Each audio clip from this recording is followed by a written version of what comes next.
Okay, good afternoon. Welcome back. So we are here now, our module 1, lesson 2.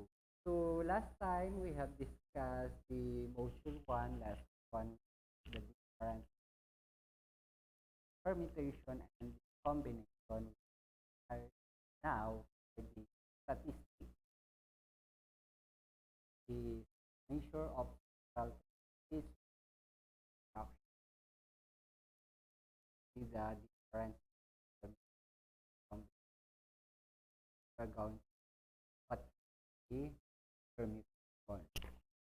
So without further ado, um, for this, after going through this lesson, you are expected to illustrate the fundamental counting principle FCP through a tree diagram or by listing method.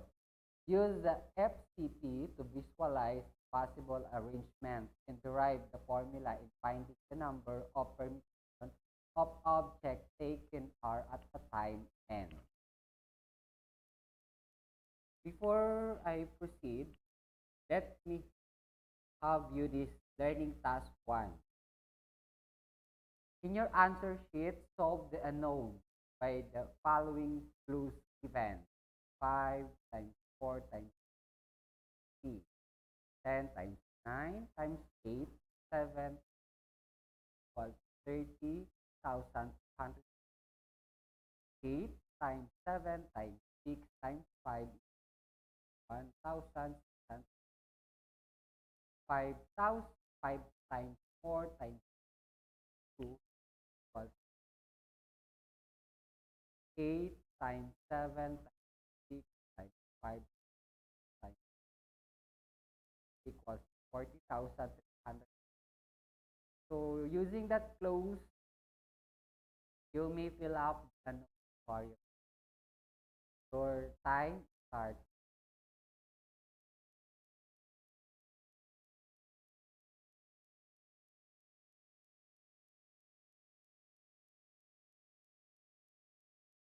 Feel free to answer if you know, if you didn't know. So okay, are going to identify or to discover how.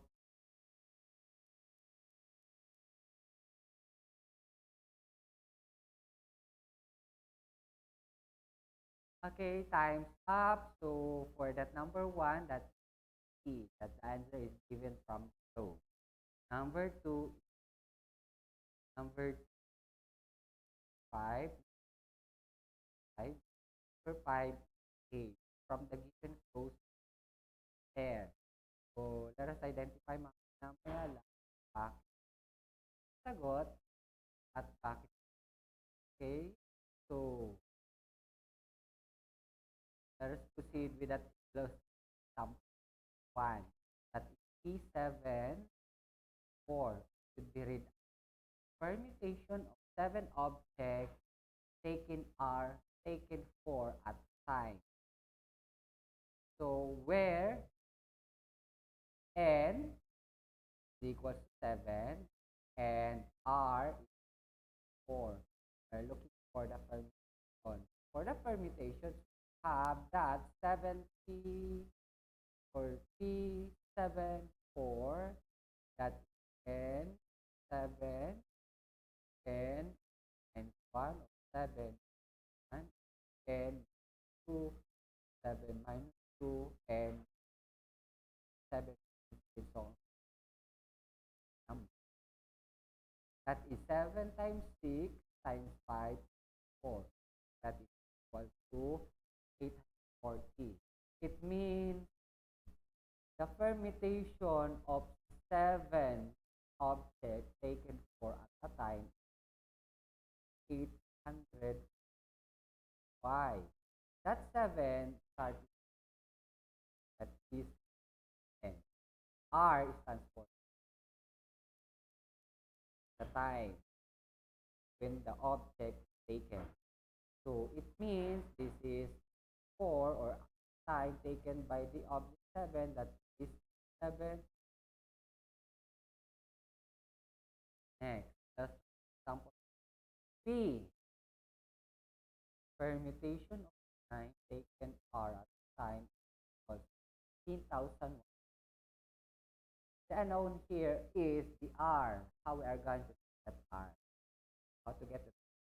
Example. If we choose 2 as R here, it should be the number or the fundamental counting that 9 times 2 number equal on for 72. Does not satisfy the equation. So let us try another one. R is equals to 3. If R is equals to 3, it should become 9 times 8 times 7. That is equal to 504. Also, that is not satisfy the equation. Let us try another one. If R is equals to 4, it becomes 9 times 8 times 7 times 6 is equals to 3024. Also, does not satisfy the equation. If R is equals to 5, it should become 9 times 8 times 7 times 6 times 5 is equals to 15,120. Since R is 9 times 8 times 7 times 5 is equals to 120, then the permutation of 9 objects taken 5 at a time is equals to 15,120. Therefore, that side should be the value of R. Let's talk. Okay, next. So, another one. In this example, or P, or the permutation of 5 objects taken 5 at a time, is equal to what? In this example, we use all the numbers from n, 5, down to 1. Another way of writing 5 times 4 times 3 times 2 times 1 is 5 factorial. That is read as a 5 factorial. N factorial is the product of the positive integer n and all the positive integers less than n. That is n factorial is equals to n times n minus 1 times n minus 2 times n minus 3 and so on so far. Or that is 3 times 2, 1. For more detailed information, you may watch the video of factorial at YouTube. The link is given. For example, or you may use your calculator. In your calculator for the permutation or the factorial, you may look at x factorial. Or you may choose a number, for example, 3 factorial. Click 3, then x factorial, then equal, you may have answer again. So, ganun lang kadali. Pwede gamitin ng cellphone, pwede gamitin ng calculator in this.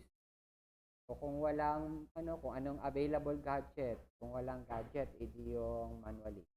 So, try in yourself. 4 factorial.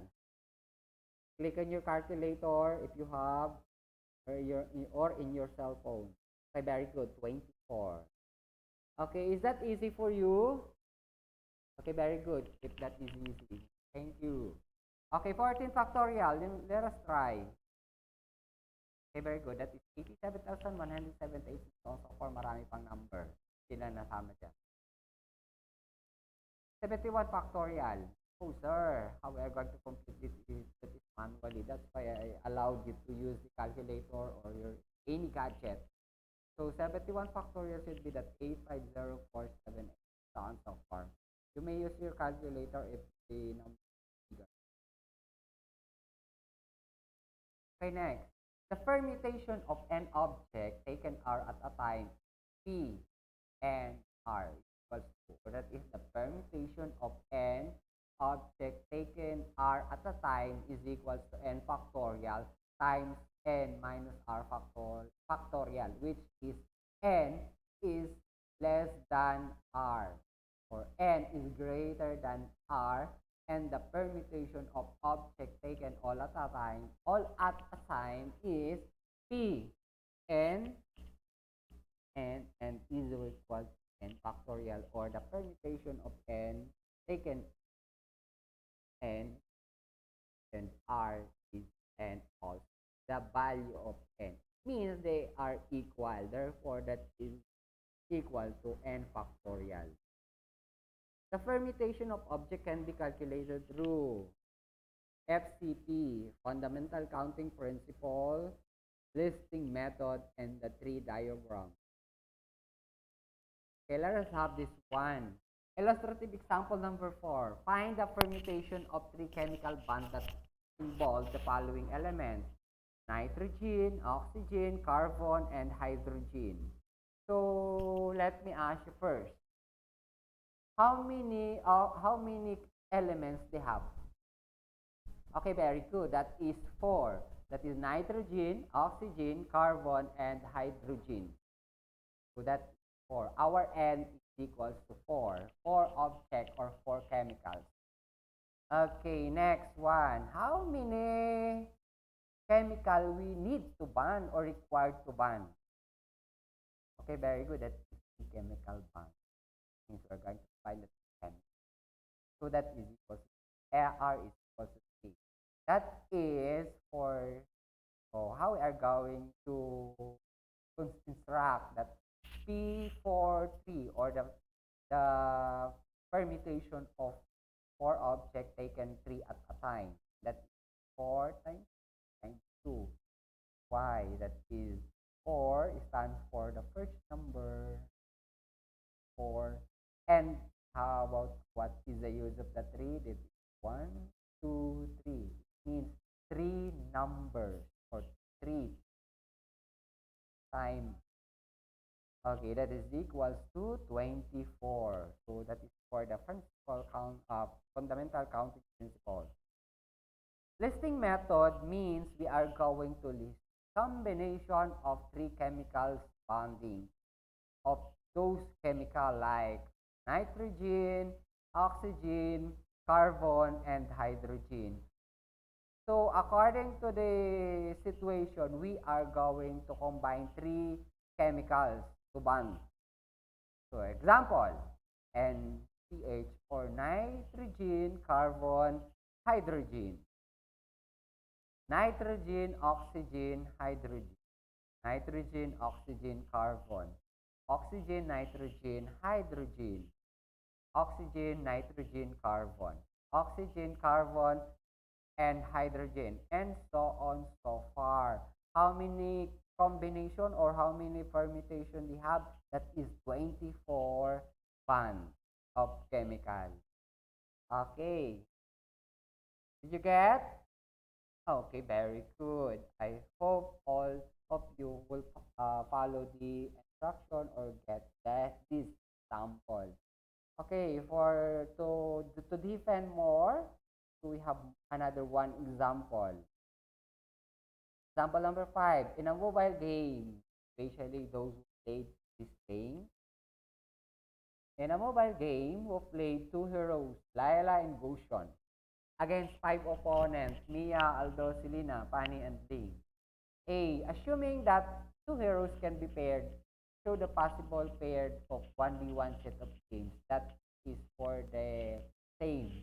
That's like what we have for example number 4. That is the listing method. So Laila versus Mia, Laila versus Aldos, Laila versus Selena, Laila versus Fanny, Laila versus Ding, Goshen versus Mia, Goshen versus Aldos, Goshen versus Selena, Goshen versus Fanny, Goshen versus Ling. So that is the set of possible pairs. So how many sets? We have 10 sets of pairs.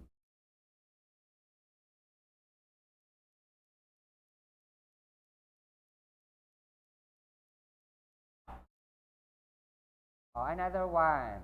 Using tree diagram, example, Laila. Laila match to Mia, that is Laila versus Mia. Laila meets to Aldos, that is Laila versus Aldos. Laila match to Selena, that is Laila versus Selena. Laila much to Fanny, that is Laila versus Fanny. Laila versus or much to Ling, that is Laila versus Ling. Goshen much to Mia, that is Goshen versus Mia. Goshen much to Aldos, that is Goshen versus Aldos. Goshen much to Selena, that is Goshen versus Selena. Goshen much to Pani, that is Goshen much versus Pani. Goshen much to Ling, that is Goshen versus Ling. That is 10 possible states are paired. Okay. What's more, if you learn something on this lesson percent on the slide, solve solve for the unknown of each item. Did you say the unknown? So for example, number 1 we have unknown. The unknown here now is the permutation of 4 objects taken 4 at a time. So next, number 2, the permutation of 6 object taken R at a time is equals to 120. 3, the permutation of N taken 3 at a time is equals to 60. The permutation of N taken 6 at a time is equals to 720. And number 5, the permutation of 11 objects taken 4 at a time equals 1. Okay, your time starts now.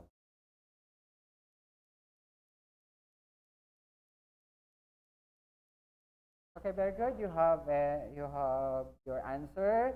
So let us proceed with the another one. Learning task 3.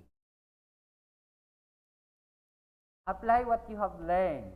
Answer the following and show through a tree diagram or listing method.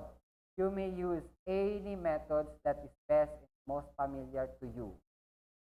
So I'm going to give you time to answer this one. So your time starts now.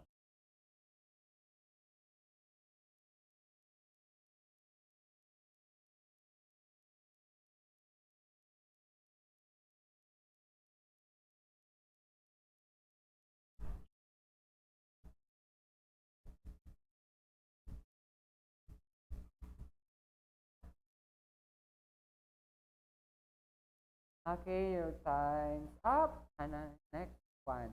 For the assessment, part 1, true or false. Write true if the statement is correct, false if it's correct. For those who can submit the assessment online, so after this, you may submit the answer of your assessment. If you are not able to submit it online, okay, I'm going to give you submit submit it on Monday in our retrieval. So you may start your time now. So start answering. Time is running.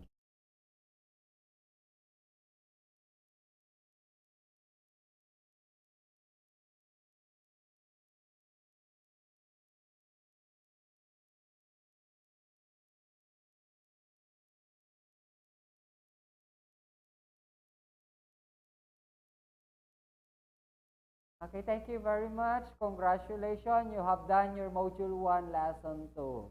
And see you on the retrieval. Submit your answer. You may submit it online or in the retrieval. Thank you very much. Luck and stay safe.